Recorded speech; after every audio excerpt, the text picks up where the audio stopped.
Okay, welcome to the morning session of ICBS July 23.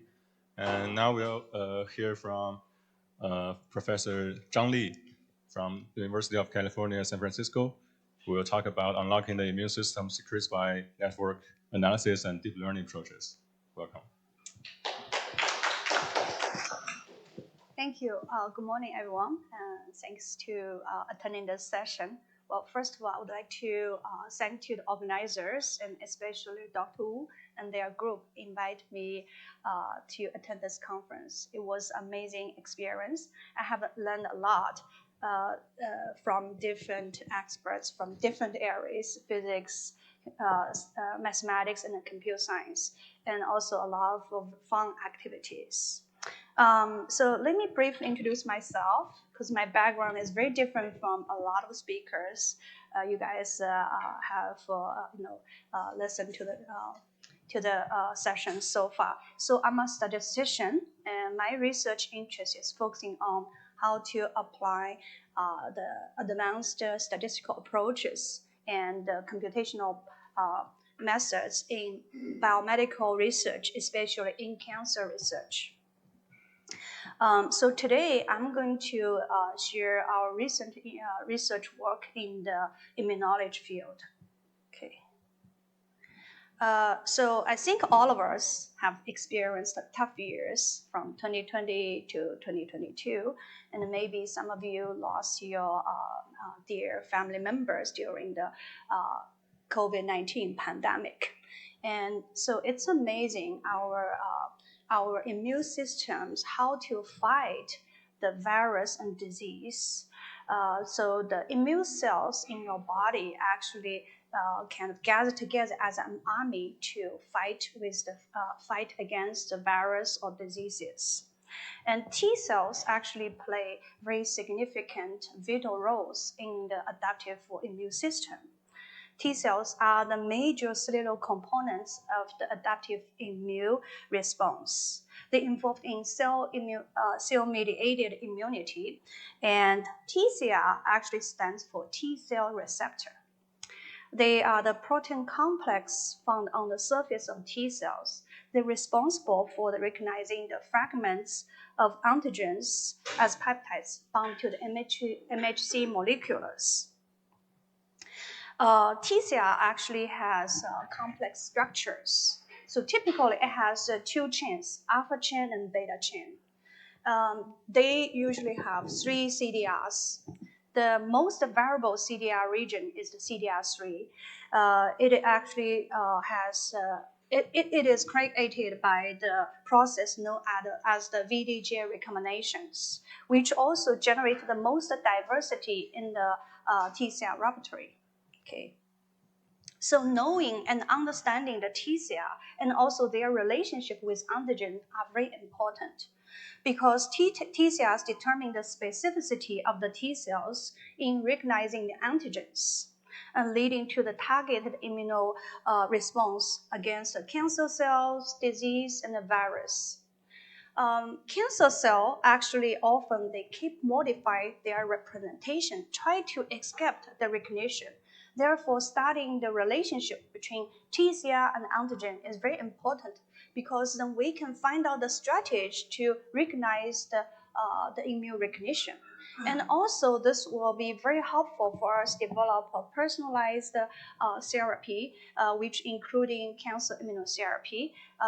So recent findings including such as CAR-T therapy and checkpoint inhibition, those maybe I don't know if you guys are familiar with the cancer immunotherapy.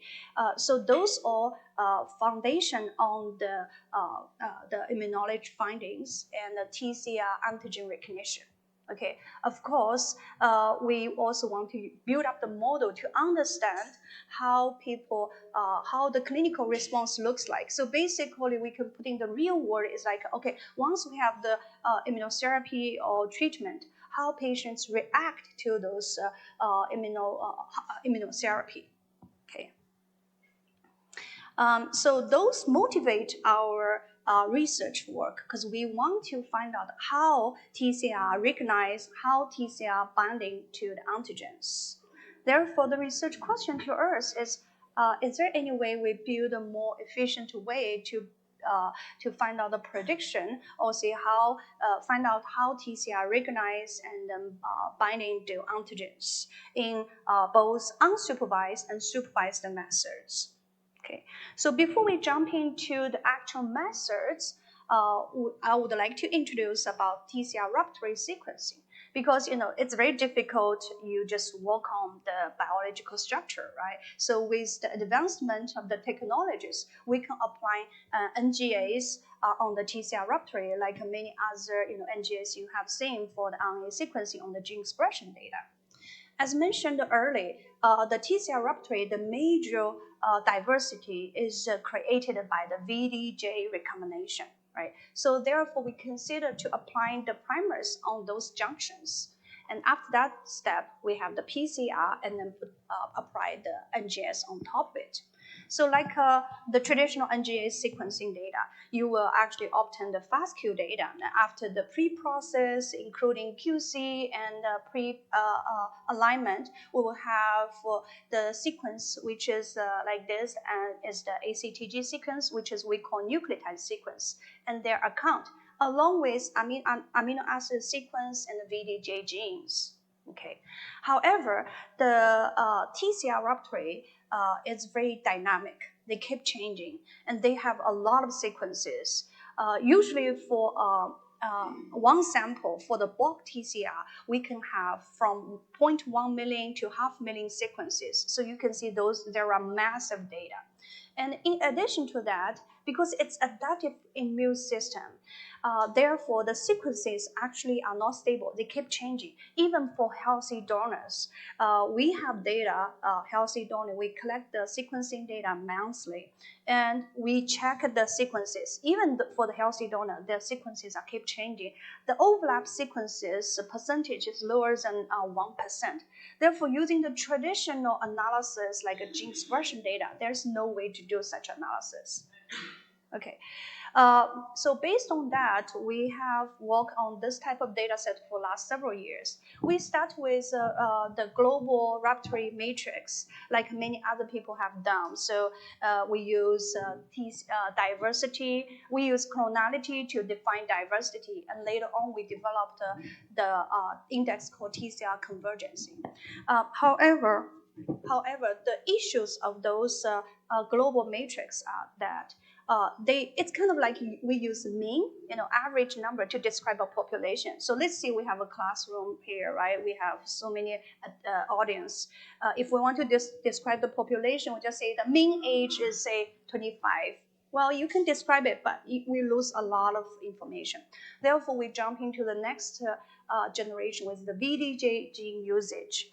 When we use the VDJ gene usage, we could consider gene as the typical gene expression data. We can perform differential testing. Therefore, we develop like a feature selection and classification method. However, VJ genes still at high level of the analysis. And in recent 2 years, we work on the network analysis, which I'm going to elaborate here. So network analysis, how we build a network analysis for TCR rupture. So we can mimic this as a social media, like Facebook or WeChat, right? Basically, the node is TCR clone, and the distance is number of the letters difference between the two sequences. And we can define age as like a one change between two nodes, or two changes, or zero change, depending on the need. And then the pairwise distance among the clone will be considered as distance matrix. The metadata from each clone will be considered as attributes. This could be different specimens, for example, blood sample or tumor sample, or could be the time points. So typically we have cancer immunotherapy, so we have treatment, right? So we will have baseline and post-treatment. So those could be the attributes. And then the cluster will be a group of the clones having direct or indirect connections. So by such, you can see that we can have the network mimic like we have, sort of like in WeChat. I think all of us have WeChat, like a train, right? So become as a cluster. Because not everyone in the same group, they are really directly connected. Okay. So to build a network, the two components One is the distance matrix, the other is the clustering methods. The distance matrix here, we could consider Hamming distance and the Levenson distance. So both have their own pros and cons. So for Hamming distance, it's very easy to calculate, okay, and very fast to calculate. However, they require the two sequences have to be the same at the same length. Well, the Levenson distance can have can have different biological meaning chain. That's including transformation, insertion, and deletion. And it allows different lengths, but it takes really long time to run. I remember back to maybe 5 years ago when we first work on this type of data set. The one sample, it took us about 1 hour to run. Okay. Based on the after we have the distance matrix, then we will use different clustering approaches to build a network. Okay. Just briefly mentioned here, like I mentioned earlier, so calculating the distance matrix takes a really long time and also use up a lot of memory, because you think about it, we calculate the pairwise, right? Therefore, we recently developed a method we call pattern method, which is based on the pattern, we recognize their pattern, and then we sort them based on the pattern so that we can calculate the distance matrix fairly faster. So I'm not going to really elaborate all the details here. If you are interested, you can look up our paper, and then we did prove why this actually much faster. And the result shows us is amazing improvement. Like I just said, it's if we're using Hamming distance with cutoff 1, and for I think it's 0.5 million sequences, it used to take us 1 hour to run through. Now only takes us 2 seconds to run through. Okay, so actually all of those work were motivated by this particular project. Is we applying the method called to the European COVID-19 patients. That was actually back to 2020. Everyone stuck at home and then no travel. And we look up the data on the internet. We actually found that this paper published in 2020 December in the bioarchive. And we contacted the author, we got the data.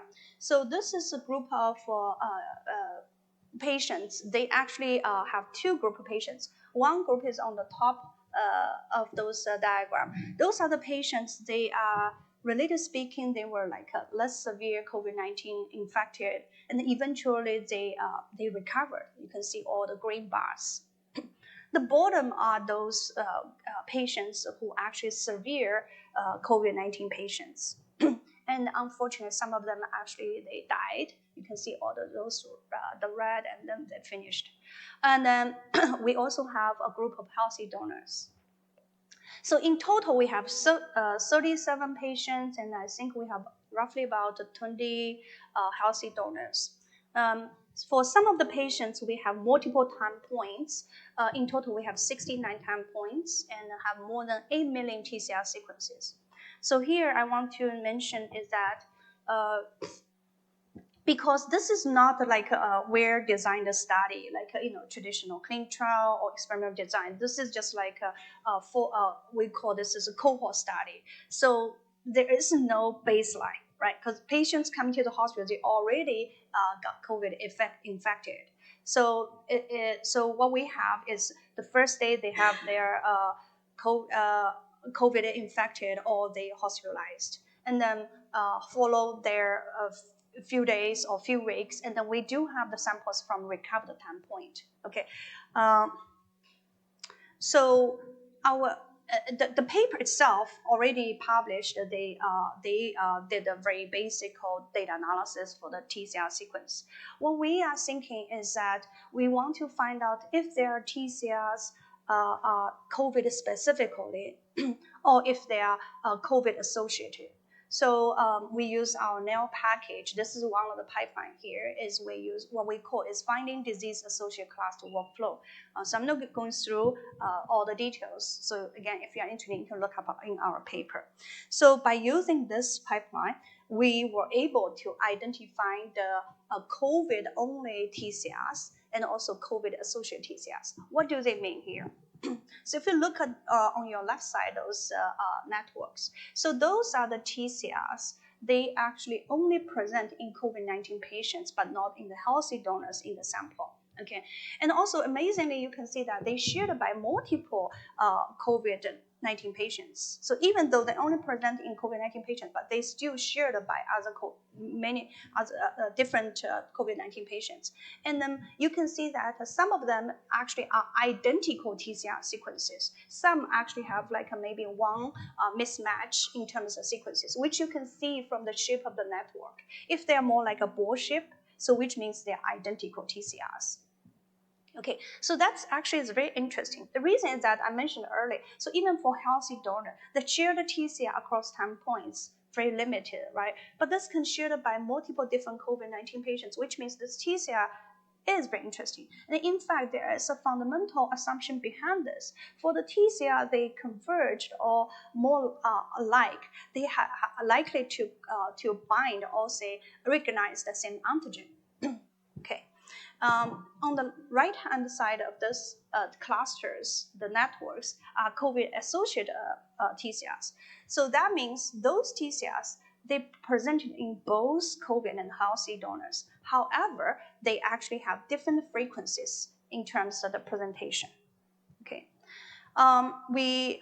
So mentioned earlier, so it's very difficult to just really do differential testing on the TCR sequences directly. But now since we have the cluster, right, so we can consider cluster as a unit to perform differential testing. So here's the downstream analysis and showing the examples of those TCR clusters, which you can see that so the CASS, those are the motifs, which show the frequencies of the sequences within the same cluster. Okay, and if you look in the, let's see if I can use, if you look at those three columns, so those three columns actually shows that the TCR, not the frequency of the presentation, but actual their abundance, because each TCR has like a gene, right? It has counts, right? So you can see some of them actually overexpressed. If you see those red, right? They are overexpressed in the COVID-19 patients, and some actually overexpressed in the healthy donors. And you can even see that sometimes very interesting, the active samples versus the recovered samples, they also present differently. So which means the immune system, they actually keep changing during different stage of the diseases. Okay, and then we also we whenever we do this kind of analysis, like as a statistician, we don't really think this is done. We want to do validation. Therefore, we actually validate with public available data called MIRA. Okay. So MIRA is a database, a COVID-19 database created by a company called Adaptive Technology. So they included all the current epitopes found associated with COVID-19 or SARS virus 2. Okay, and along with the TCRs. So here we did was very simple way. Is just to exact match to see if those TCR sequences match with any of those TCRs in the MIRA database. Okay, and you can see that the match percentage sometimes is really high, like 82% or 88%. Means among these clusters, which we have for like about, let me see, 800 something TCRs, right? Among those 800 something TCRs, 82% of those TCRs we can find in the database, which means this is a very important TCR cluster, right? However, you can see there is like a zero matching. Well, you probably will question, so does means that's the false positive? Actually, not necessary. There is something I don't have time to go through the details, is we call this the Bayesian factor adjusted P gene. But this high value, some values, those values showing that if value is high means they are less likely to be false positive. But then how to explain this 0% 0% matching? So it could be could be the new findings. So what's the next step we should do is we should work with the wet lab to do wet lab validation to see if those TCRs could be potentially binding to maybe unknown antigens. Okay, so here's a summary of our NAIR software, which I just really briefly introduced one of the pipelines. Actually, we have 3 pipelines for this NAIR package. But in general, NAIR package is very user-friendly. And the amazing thing is that I can deal with both bulk and the single cell rapid sequencing data, even though here I show only the bulk TCR. And actually, it can deal with both TCR and BCR. I didn't mention BCR at the beginning. So BCR is actually B cell receptor. B cell is more responsible for the antibodies. Okay.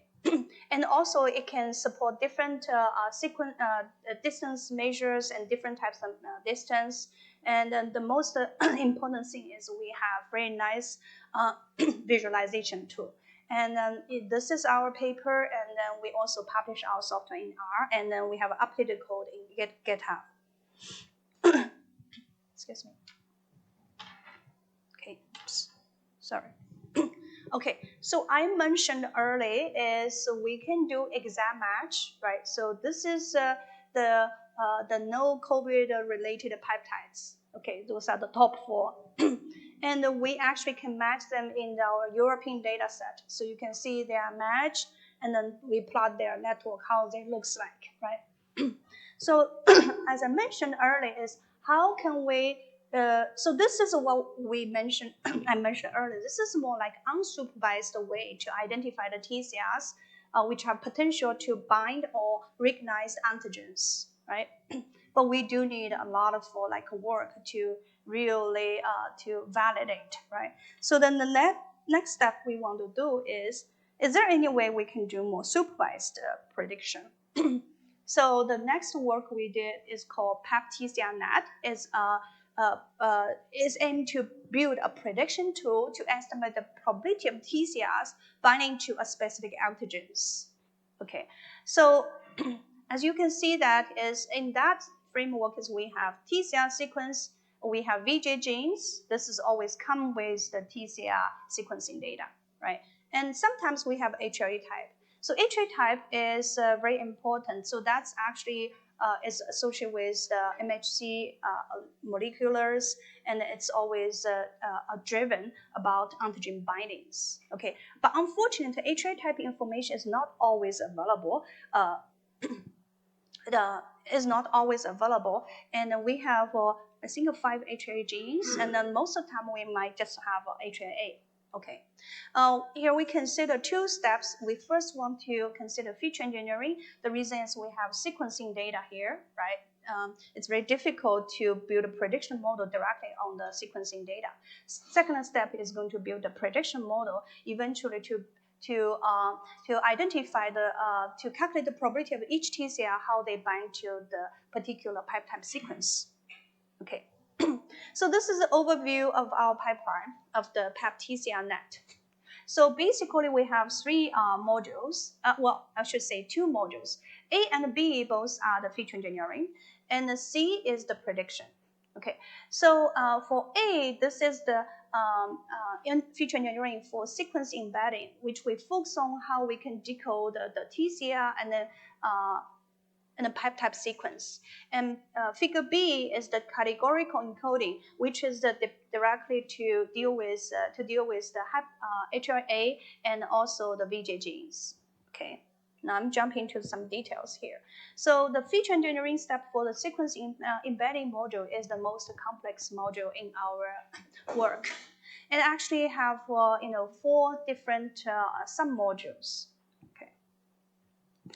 The first module I'll talk is about the Ashley factor vectorization. So which we want to basically numericalize this TCR sequence and then peptide sequence. Mentioned earlier, all the sequences here is they are later-based amino acid sequence, right? So what we want to do is we want to apply this work by Ashley, published in 2005. This is what we call Ashley factor. So basically, he find out for each of the amino acid, they could be derived into a vector of the numerical values, stands for, director for vector of 6. So each of them actually stands for very meaningful biological meaning here. So what we do is we first do tokenization. That step is very easy. Basically, each of those amino acids will corresponding to a token index. The next step is the embedding lookup. So for example, if you have amino acid A, right? So then you just say the first row is the corresponding numerical value to that amino acid, right? And then the last step is we call zero padding. The reason is that not all the amino acids, they actually have the same length. So if they don't have the same length, so we're adding the zeros in the end. So here's the example. This is amino acid sequence. If you look vertically, right? So it's length of 13, and each amino acid you can find out their numerical vector. And then for the last 25, we just adding the zeros. Okay. The reason is because the maximum length of this data set is 38. Okay. Well, one thing we notice that is even though they are the same amino acid, but if they are in the different locations in the sequence, they might present different biological meaning, right? So for example, this A, you can see there are 3 A's. They are at the position of 2, 6, 13, right? Do they actually act similarly? We don't know, right? So we actually here use what we call positional encoding. Okay, so we're adding some coefficient to show to differentiate their position. Okay. Okay, so after we did the positional encoder, we didn't stop. We actually adding what we call autoencoder here. So the autoencoder, the purpose we use that is here is because remember we had zero padding added. We also did a positional encoder. So we added actually a lot of the weights on the sequence. So the autoencoder here is try to minimize those noises or weights introduced during this whole decoding, encode and decoder steps. Okay, and so once we finish the positional encoder, we can use that positional encoder latent space as the part of the prediction to perform the prediction. Well, we can also move on to the further step, which is we call encoder-decoder. So the encoder-decoder here, in our case, is that the encoder input is actually the auto-encoded step of the TCR latent space. So we consider as the encoder input, and then the auto-encoded step from the positional encoding of the peptide we consider as the output of the decoder. Okay, so based on this workflow, we eventually delivered a hidden layer. This hidden layer will be considered as the output of this whole encoder-decoder step, which we call TCR-peptide latent space. Okay, so this latent space can consider as input data for the prediction model instead of using the PE. Okay, so later I'm going to show you the results by comparing different input to see how their performance looks like. Okay, and then the very last step of this embedding module is the node embedding task. Okay, so remember the first part of my talk is talking about the network analysis, right? When we're doing the network analysis, we actually find out based on the similarity of the sequences, right, to build a network. By that time, we didn't really decode the sequences. We just purely use the sequences itself. So we don't want to lose too much information when we do this whole encoder, decoder, or all those embedding model.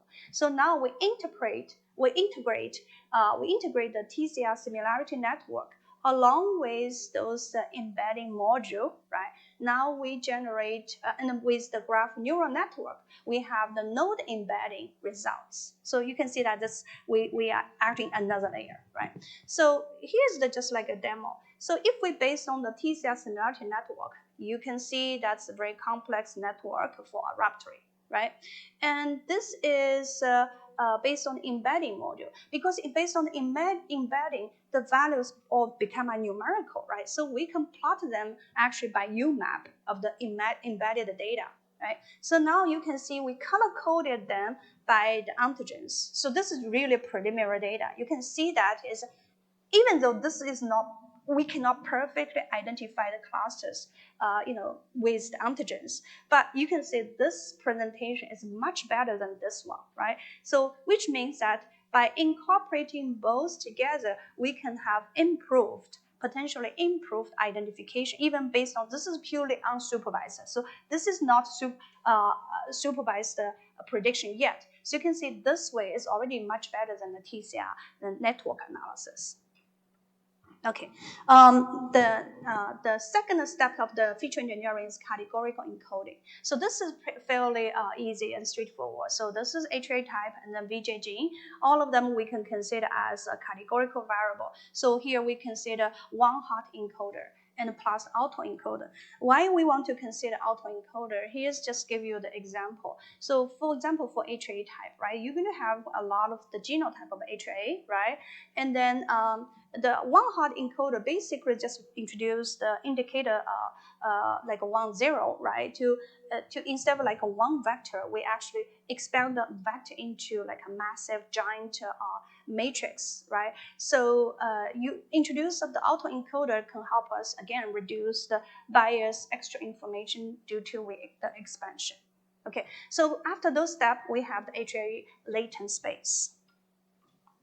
Okay. So the last step of the prediction, actually we didn't really do much here. It's just we just applying the Bayesian fully connected feed-forward prediction. And so the input can be the combined embedding data from what we have done, or can be just one input as prediction. And here we consider 3 hidden layers in the Bayesian fully connected feed-forward prediction. And then the last step, the output, is actually the posterior prediction distribution for each of the TCRs to see how they actually bind or predict the antigens.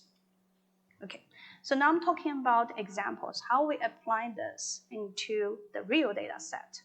Okay, so we have 4 public available data sets. The mirror data set I already introduced. So this is more focused on the COVID or say SARS virus 2 epitopes, right? We will consider as out of distribution. Okay, so the other 3 is called IEDB, VDJDB, and the MACPath. Those are currently the 3 largest epitope data sets in the right now in the field. Okay, so those 3 data sets, they are all manually curated data set. They have the epitopes for different virus and disease, that including cancer. Okay, and they also have TCR sequencing information, of course. They involve human and mouse data for different organs. So, for example, it could involve like a liver or lung, and also they come from different assays. Because the sequencing data, the early on I introduced you guys was adaptive sequence. For the European TCR data sets, they were actually sequenced by their own lab. And later also I'm going to introduce about 10x genome sequence, single cell sequencing data. So they involve the different types of platform and assays data set. Based on those 3 databases, we actually consider 2 different strategies. First, we use all the data sets based on some limited filtering. We have the largest data to build an embedding model. Okay, and this the data based on this embedding model actually based on this data set to generate embedding model is very robust. And so even if you don't want to do any prediction, you just want to embed the TCRs, you can use our model directly because our model is now very robust. Okay, and then we also use part of this data as in distribution prediction. Okay, so this is the sequencing embedding training data set. You can see there are a total of 164,000 TCRs and over 2,000 peptides. And this is involved for different types of virus and some of the cancer cells, the epitopes. Okay, and based on the in-distribution data, we also have the U-map of the embedded TCR sequence here. And so this U-map is different from the one I showed previously. This is what we call is a semi-supervised clustering. The reason is that this TCRs already introduced some of those peptide information, but it was not fully supervised. You can see that the cluster is based on the latent clusters. Okay, the color code is by the antigens, so they are not perfectly identified, but you can see that the clusters still cluster very well. The index of the performance is 0.82, is pretty good. Okay. And here is the prediction performance. I guess most of you guys are probably familiar with those matrix about performing prediction performance. This included like a weighted AUC, macro AUC, and test accuracy, F1 score, and precision and recall. You can see they are all, like a lot of them are called weighted. The reason is because our prediction classes is not binary. It's multi-classes. That's why we have to generate what we call weighted here, weighted AUC or weighted F1 score and precision. Okay, so along the column, those are all the different inputs for the prediction.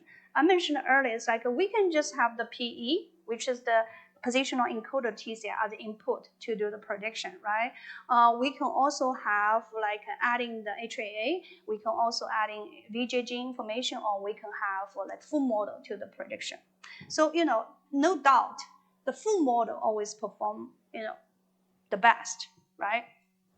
But not always we have all the data, especially the HA information. So let's just like take a look for this three. So this is PE plus NE. That means this is the positional encoded TCR plus node embedded TCR. So which means this input only involves TCR data set, right? And look at this three. So this three is like a PE plus HLA, means that it's TCR plus HA. So I mentioned earlier, HLA is the major driver driven for the prediction. However, we don't really always have the HLA data set. But now you can see the performance of this three versus this three are fairly same, right? Which means we can consider our node embedding model is kind of a good surrogate to the HAA. So in the case we don't have HAA, if we have TCR data set, if we could do very good job in embedding model, we can have really good, nice prediction performance. Okay. We were using Bayesian feed-forward network to the prediction. So the output is different from the traditional prediction model. We instead have the actual decision say yes or no. Here, we actually, the output is more the distribution. Because for the Bayesian, usually we have the Bayesian posterior prediction distribution, right? Let me just elaborate one of those. So I'm going to pick one. Let me see this one. This is the first one. So the first one is, sorry, maybe it's too small, but basically this says that, okay, this is the TCR sequence, right? The true is, sorry, very small, I can even say that. The trues, and then, so this is a true model, and then this is predicted model. So what means like each column is the predicted label peptides, right? So you can see that this distribution is actually squeezed into one. So the final decision will say, okay, this TCR is binding to this particular, predicted to binding this particular peptide, which is actually the same as the true label. Okay, but also we found, so this is actually a bad example. Okay, so this one that the true label is different from the predicted label. But you can see that based on the distribution, even though they are not really the final result shows that it's predicted to the, based on the median value of the distribution, it goes to the wrong label. But you can see that there's still like a distribution showing up to the true labels.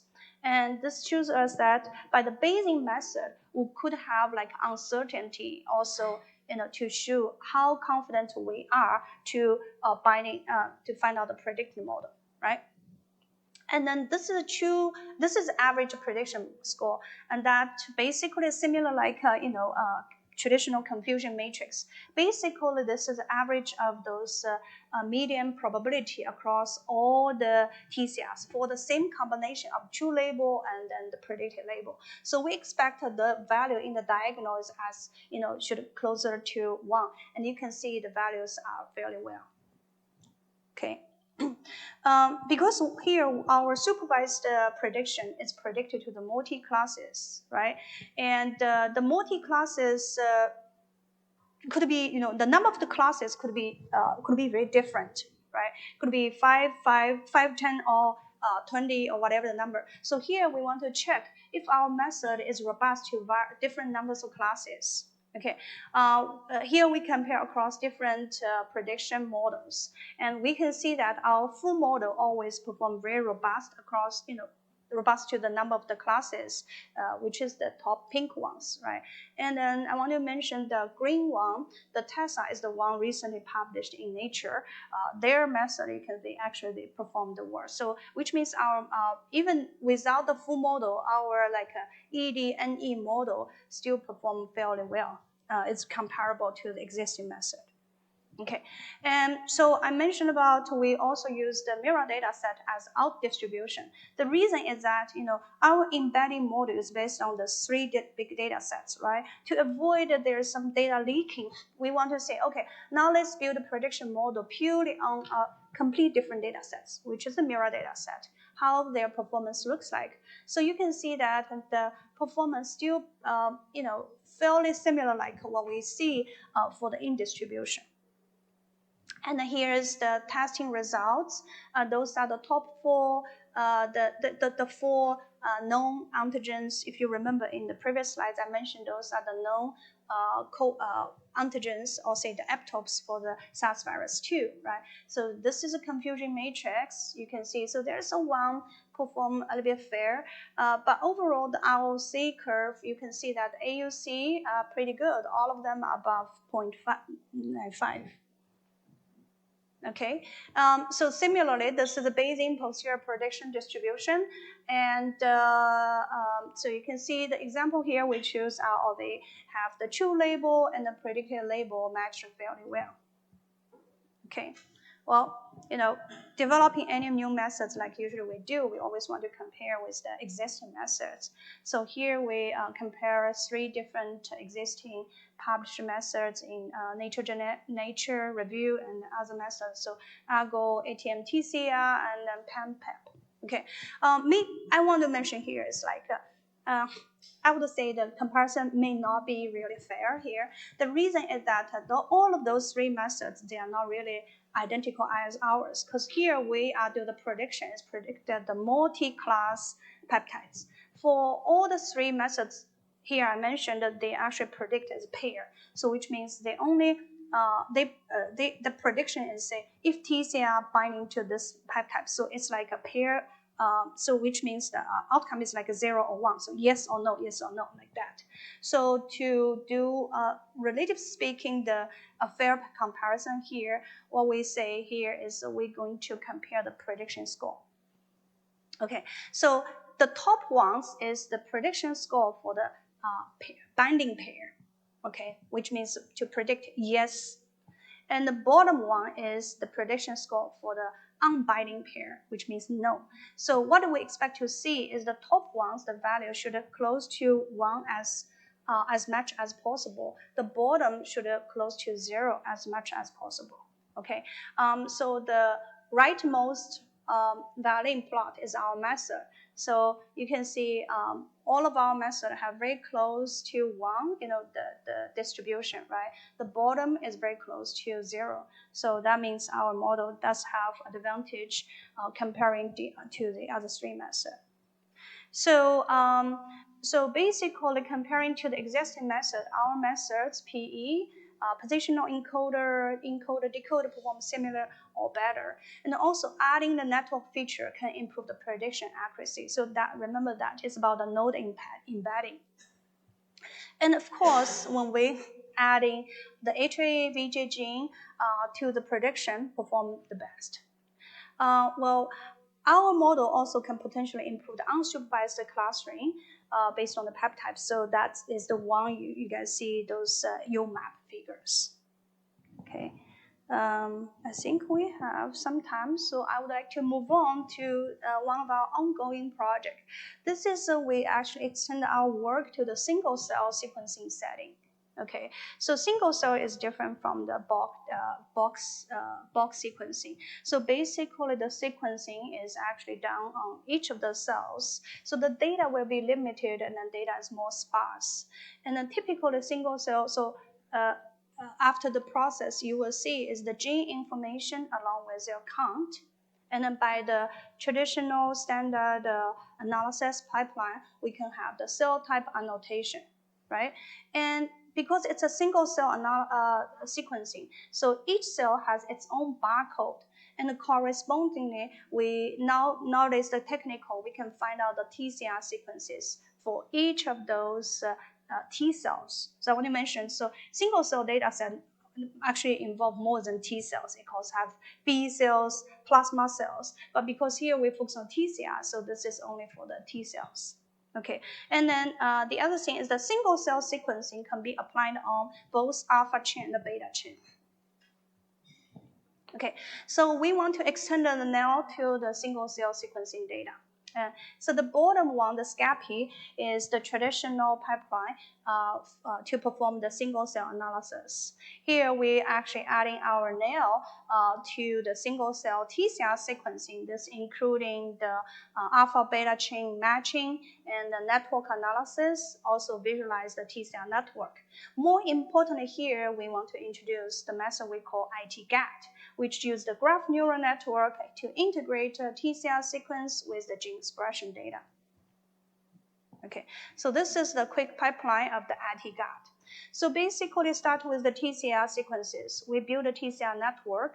Okay, so each node now is no longer TCR clone. Each node is a single cell. Okay, and the edge is the similar is about the sequence similarity, right? Now we add the gene expression data on each cell, basically is each node, right? And by using the graph, deep graph learning, we actually can generate the embedded gene expression data. So instead of like the raw count, now we have gene expression data. Then we can use UMAP to cluster those embedded gene expression data.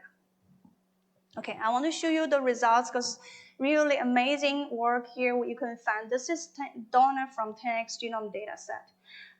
So the top two figures are all the original gene expression data. Okay, and the bottom one are the UMAPs of the embedded gene expression data. Okay, the color code on the left side is just the latent cluster, some domain cluster 0 to 6 in our data in this data set, right? On the right side of the figures, so they are share the same layout, but the color code is different now. So the color code is the detected antigens. So you can see based on the original gene expression data, you can somewhat see the clustering, but not as distinguished as the bottom one. Right here, you can see the antigens are clustered very clearly in those clusters. This is the beauty of our work. The reason is because now we integrate the TCR information to the gene expression data, because TCR actually have the specificity to understanding the antigens. That's why to improve this the performance. We applying to our work with to the collaborator with Diana Farber. So this is the mouse data, which is the mouse oral cancer cell lines. They already identified these two antigens by the wet lab, and but there are a lot of other antigens haven't been identified. We have single cell gene expression data and the single cell TCR data.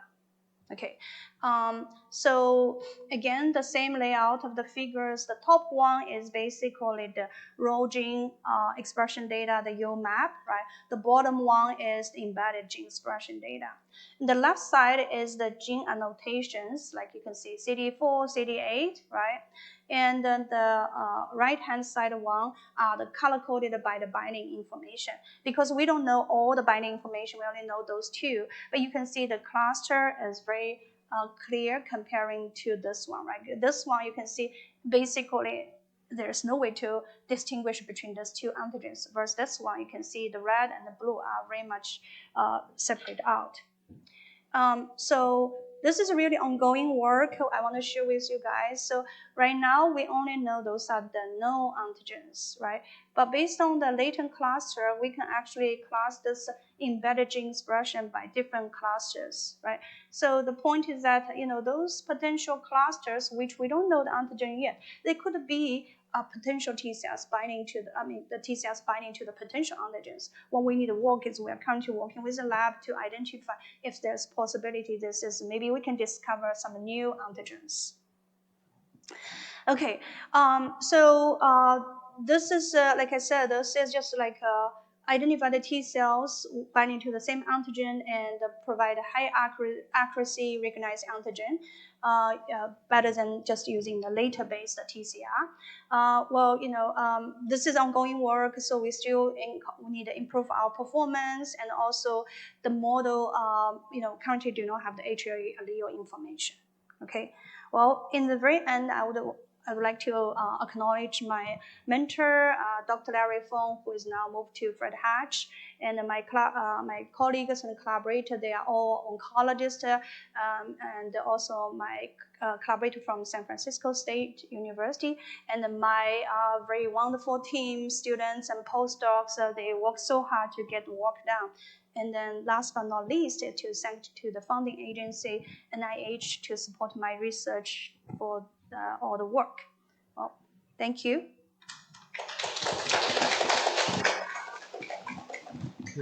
Thank you, Professor Zhang, and beautiful talk. We have a few minutes for questions. If you have one, please raise your hand.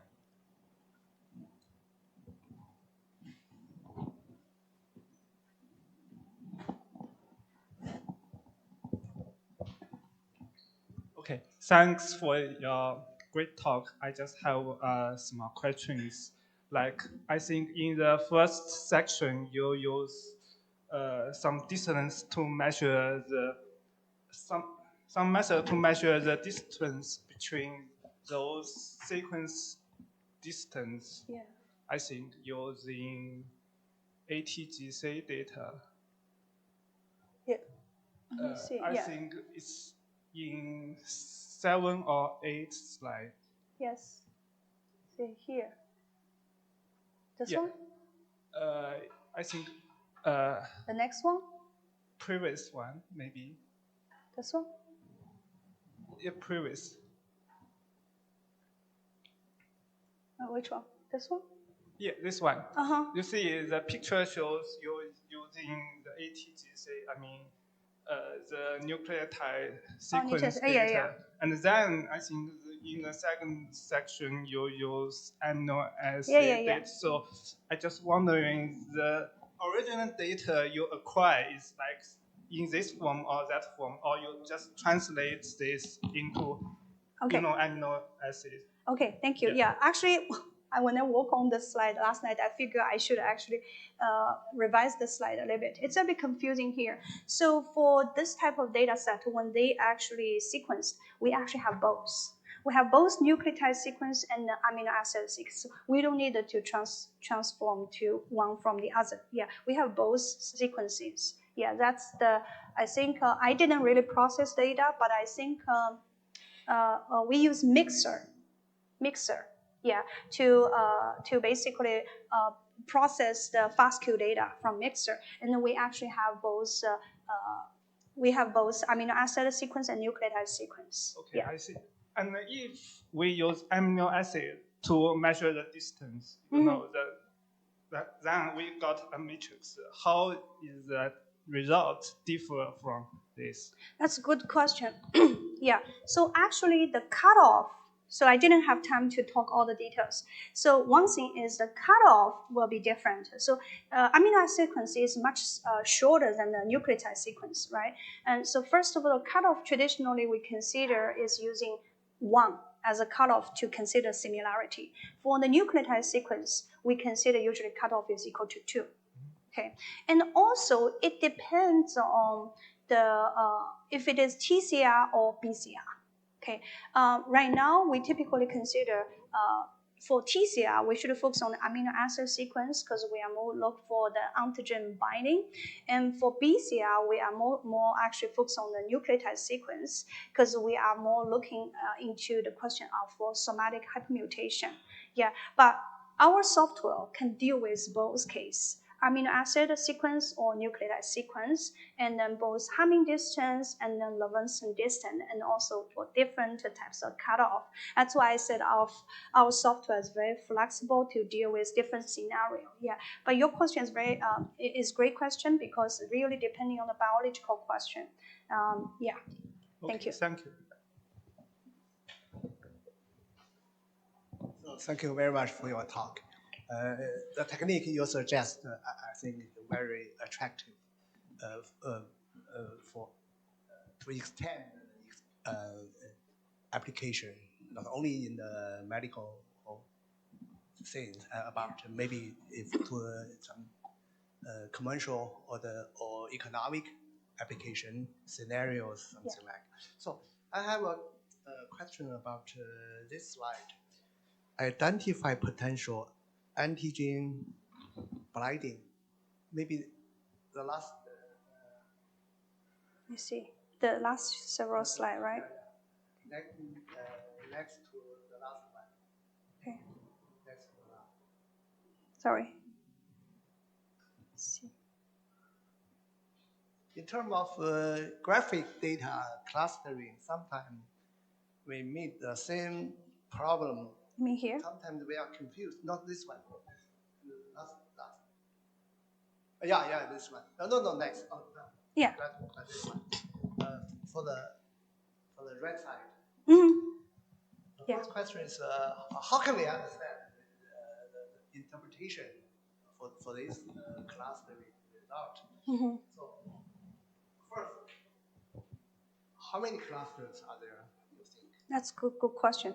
So this one is actually we use latent cluster. So right now for this one, it shows there are 14 clusters. But I agree with you. So like many other different clustering methods, the number of clusters, it's hard to say, right? Like when you use, let's say, k-means, right? You can use 2 or 3. Yeah. It also depending on the parameters setting, right? Yeah. So yeah, I would say this is really preliminary, and I think right now, based on this figure, there are 14. Okay. Yeah. How can you do further? How can you do further for refine this clustering? That's a good question. We can never get clear conclusion only from this clustering. That's interesting. That's a great question. Yeah. So this we need to actually look into some details here. So this is UMAP of the gene expression data, embedded gene expression data, right? So each cell, so we know the cell barcode, right? We know their gene expression information. If I go back to the previous slide, which I didn't have time to elaborate, you can see on the left one. Let me see this one. This one, right? So we actually, you can see this, right? You can see different colors. Those are the cell in annotation, right? So each cell, their cell annotation. So ideally, we can apply the cell annotation here, right? Then that's going to be very interesting. Let's see if this one, for example, if this one is also like a CD8, TRAG, CD8, or this is TRAG, right? So then we combine those information together, right? And then we might even just like subclass of those large cluster into a small cluster. And then each of the TCRs, you have the TCR sequence, right? Then we need to actually go to the wet lab to validate. And then once we have the wet lab validation, so we can figure out what this T cell specifically corresponding to. Maybe we cannot find anything. Like I said, there's no guarantee you can find all the information for the cluster, right? But they could be potentially some of them, because those two already be identified, right? I'm just giving out the example of this one. Maybe this is another antigen, which we don't know, but we need a wet lab to identify. And then maybe all of the other clusters, even though they show as cluster, but they are meaningless. Okay. Yeah. And the last question about you look at the ray you make. This one? Ray, there are the right side. This one? Few the red block. Oh, you mean here? To the wrong one, how can you deal with this information? Well, that's also, again, that's a good question. So when we do the clustering identified antigens, we do need, this is like your candidate genes, right? We need to do first analysis to combining the gene expression like cell annotation, like I just said. So maybe what happened is, this is major, let me just go back to the slide here. So you can see that, so because here the cell annotation is actually still very big. When we do single cell cell annotation, you can go to really detail, right? You can go to CD4 plus CD4 negative, right? So this could be also distinguished by the cell annotation. That's one way. And also, I don't know if there are any expert here doing single cell analysis, right? We can also do some additional analysis, including like a pseudothermal analysis, so go further. So the beauty of a single cell analysis is that each cell, we have their cell barcode, so we can always look up their information in different angles. Yeah, so, but like I said, this is really like a preliminary analysis. Those are good questions. Yeah, we really need to look into all the details. Yeah. Well, thank you for the questions. Yeah. Okay. Any more questions? I'm sorry, I just come late, but I just see the single cell part. You identify different type of cells. Do you consider the interaction between different cell types? I'm just curious about the interaction. That's a good question. So, so for the single cell part, I think, let me just think about it. I'm not quite familiar with the interaction for the single cell, but I think that's more like in line with the single cell gene expression analysis. Okay. I think they have this type of analysis. It's kind of like a little bit different from the work I'm doing right now. So here we're more talking about the clustering of the cells into the, which could have potential binding to the antigen.